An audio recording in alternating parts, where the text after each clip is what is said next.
तो श्रोताओं, नारद जी के द्वारा श्रीमद् भागवत की कथा का आयोजन कराया गया, जिसमें वक्ता सनकादिक मुनीश्वर चुने गए और श्रोता स्वयं नारद जी बने। और सनकादिकों ने जब श्रीमद् भागवत की कथा पर प्रवचन करना प्रारंभ किया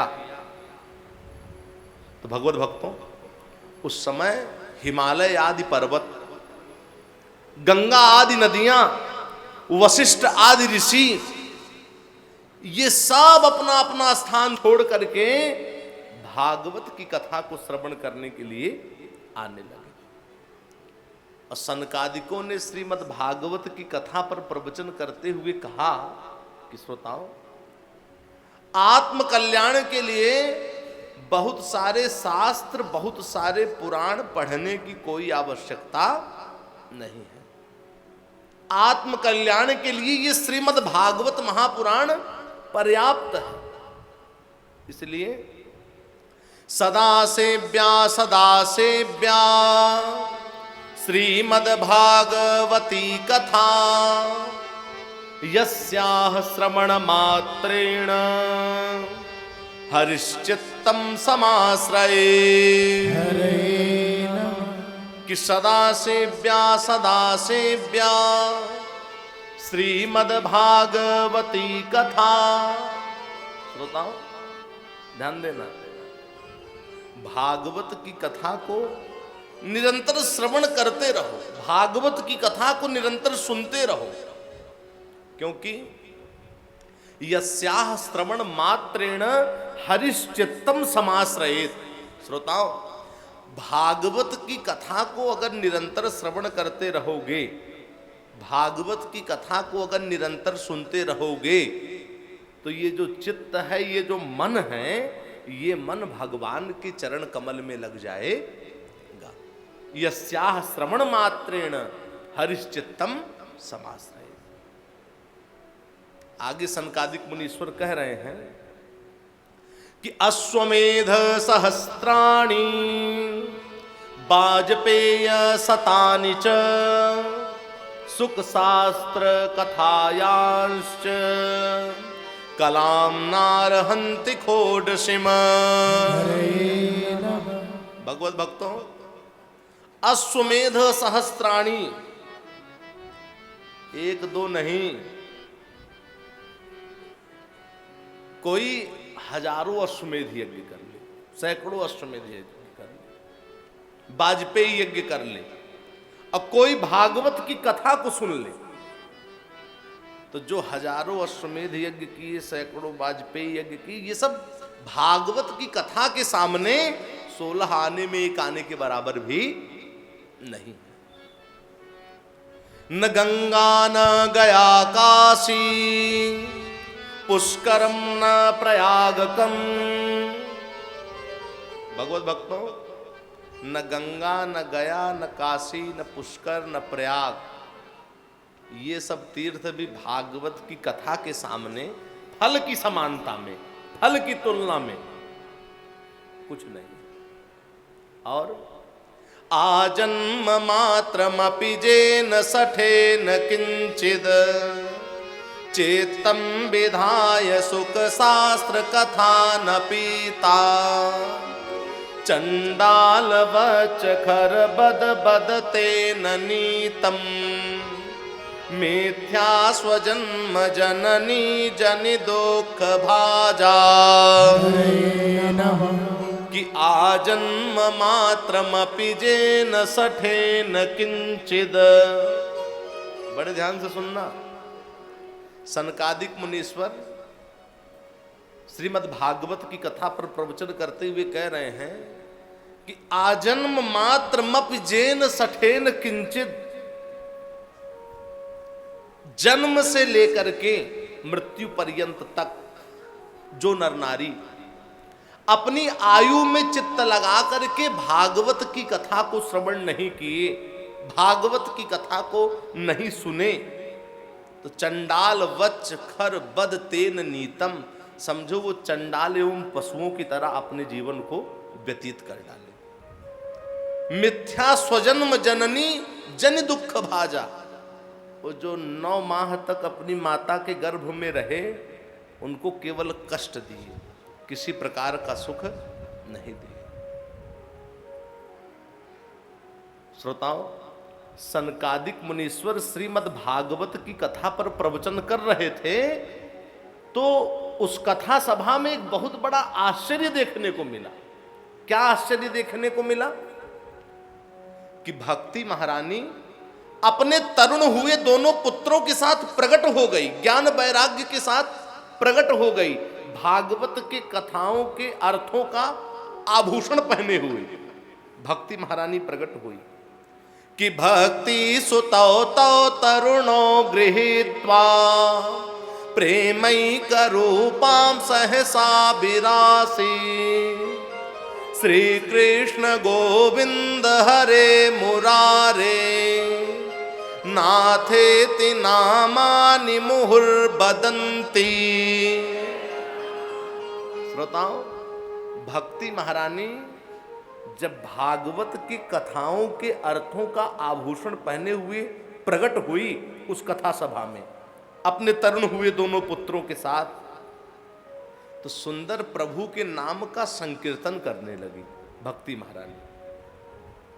कि श्री कृष्ण गोविंद हरे मुरारे, नाथेति नामानि मुहुर्बदन्ति।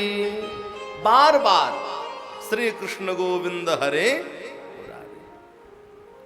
इतना ही नहीं श्रोताओं, उस कथा सभा में एक और आश्चर्य देखने को मिला कि भक्त वत्सल, अकारण करुणा वरुणालय, गोपी जन वल्लभ, कमल नयन, ब्रजवल्लभ भगवान श्री कृष्ण भी अपना दिव्य धाम छोड़ करके वहां पर प्रकट हो गए। भगवान का बड़ा सुंदर स्वरूप था कि बनमाली घनश्यामः पीतवासः मनोहरः, कांची कलाप रुचिरो लसन मुकुट कुंडलः। भगवान अपना दिव्य धाम छोड़ करके वहां प्रकट हुए। बड़ा सुंदर स्वरूप भगवान का। कैसा स्वरूप था भगवान का जब प्रकट हुए वहां? श्री अंग सजल जलधर के समान श्याम वर्ण था, जिस पर मनोहर पीतांबर सूर्य की रश्मियों की तरह लहरा रहा था, और कटि प्रदेश करधनी की लड़ियों से सुसज्जित, सिर पर मुकुट की लटक, कानों में कुंडल की झलक और भृगुटिन की मटक, चंद्रिका की चटक देखते ही बनती थी। वो त्रिभंग ललित भाव से खड़े हुए अपने चित्त को चुरा लेते थे। उनके वक्षस्थल पर कौस्तुभ मणि दमक रही थी। सारा श्री अंग हरिचंदन से चर्चित हो रहा था। भगवान जब वहां पर प्रकट हुए तो उस कथा को सुनने के लिए भगवान के नित्य लोक निवासी लीला परिकर उद्धव आदि भी आए थे। श्रोताओं, भगवान प्रकट हुए। देखो, उस कथा सभा में जितने भी मूढ़ पशु पक्षी पापी जीव आदि थे, वो सब भी भागवत की कथा सुनकर के निष्पाप हो गए। तब नारद जी दोनों हाथ जोड़े और सनकादिकों से बोले कि सनकादिक मुनीश्वरों, आप लोग कृपा करके महाराज हमको ये बताओ, अलौकिकोयम महिमा मुनीश्वरा सप्ताह जन्योद्य विलोकितो मया, मूढ़ा सठाजे पशु पक्षिणोत्र सर्वेपि निष्पाप तमा भवन्ति। अलौकिकोयम महिमा मुनीश्वरा। देखो, नारद जी कह रहे हैं सनकादिक मुनीश्वरों से कि सनकादिक मुनीश्वरों, मैं इस भागवत महापुराण की महिमा लौकिक नहीं अलौकिक देख रहा हूं महाराज। अलौकिकोयम महिमा मुनीश्वरा सप्ताह जन्योद्य विलोकितो मया। इस भागवत महापुराण की महिमा मैं बहुत ही अलौकिक देख रहा हूं। इस कथा सभा में जितने भी मूढ़ पशु पक्षी पापी जीव आदि थे, वो सब भी भागवत की कथा श्रवण करके निष्पाप हो गए। तो महाराज कृपा करो, और कृपा करके ये बताओ कि भागवत की कथा सुनने से किसकी किसकी मुक्ति हो जाएगी और किसकी किसकी शुद्धि हो जाएगी। तब सनकादिकों ने कहा कि नारद जी, जे मानवः पाप कृतस्तु सर्वदा सदा दुराचार रता विमाग्रग्रा क्रोधाग्निदग्धा कुटिलाक्ष कामिनः सप्ताह यज्ञेन कलौ पुनन्ति ते।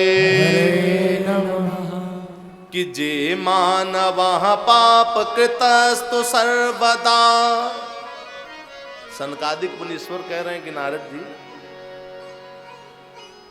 जो निरंतर पाप में कर्मों में लिप्त हैं, कुटिल है, काम परायण है, दंभी है, पाखंडी है, क्रूर है, निर्दयी है, माता पिता की सेवा से हीन है, ऐसे लोग भी इस कलयुग में भागवत की कथा को श्रवण करके सभी प्रकार के पापों से मुक्त होकर के परम पद को प्राप्त करते हैं।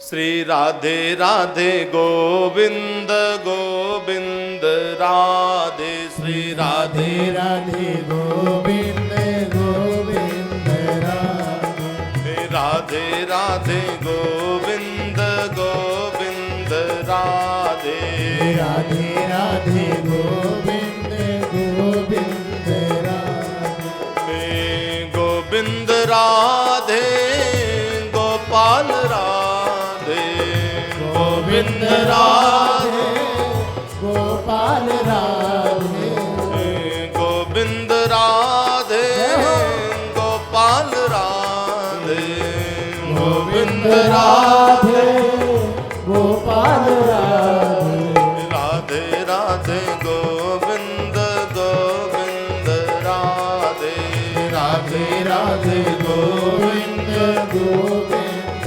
राधे, राधे राधे गोविंद गोविंद राधे, राधे राधे गोविंद गोविंद राधे, गोविंद राधे बोलो गोपाल राधे, गोविंद राधे बोलो गोपाल राधे, गोपाल राधे बोलो गोविंद राधे, गोपाल राधे बोलो गोविंद राधे, राधे राधे गोविंद गोविंद श्री राधे राधे राधे गोविंद गोविंद राधे, राधे राधे गोविंद गोविंद राधे, राधे राधे गोविंद गोविंद राधे,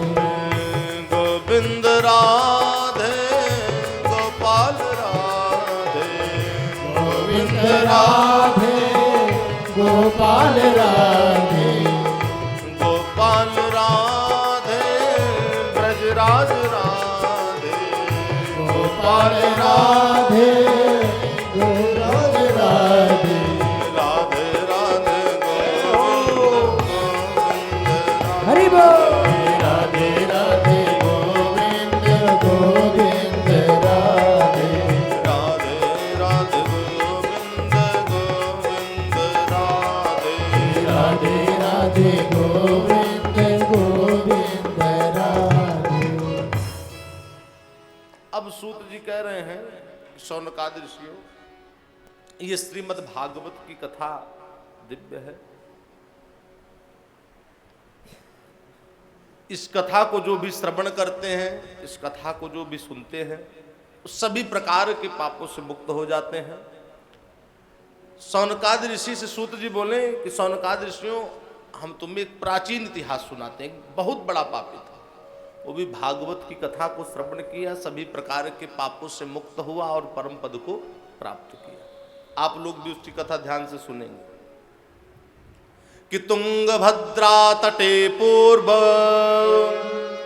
मभूत पत्तनमुत्तमम् आत्मदेवः पुरे तस्मिन् सर्ववेद विशारदः। हरे नमः।